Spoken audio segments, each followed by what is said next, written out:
I'm Dennis Tager. I'm a captain on the 737 at American Airlines. I have over 30 years of pilot experience. So I have 26 years at American Airlines, and I'm a spokesman for the Allied Pilots Association, the pilot union that represents 15,000 pilots at American Airlines. Look, they have to find out what it is. The biggest thing is they have to find out what it is. I'm not sure that they know. Well, after the Lion Air tragedy, the FAA, sometime after it, the investigation started to come up with some evidence of what potentially caused the crash. The FAA issued an emergency airworthiness directive. Boeing also issued, at near the same time, a notification to crews and provided us information about a system on the aircraft.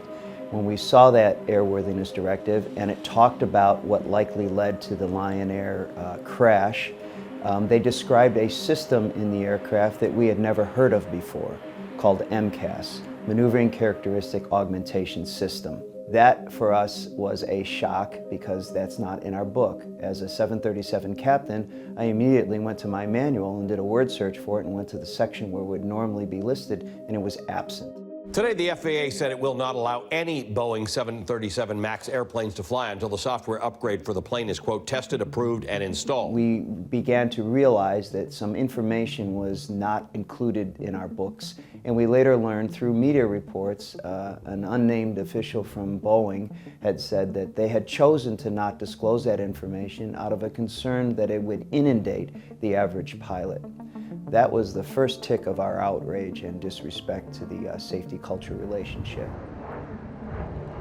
Certainly understand that we don't need to know about every rivet on the aircraft, but something that dramatically affects the flight controls under a certain condition, whether it's being given bad input or it's actually reacting as it actually should, we should have that information.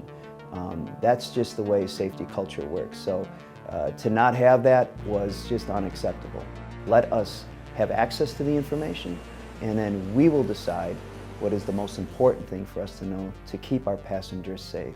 We are the last line of defense for our passengers, and our men and women are obsessed and passionate about maintaining that against all aggressors.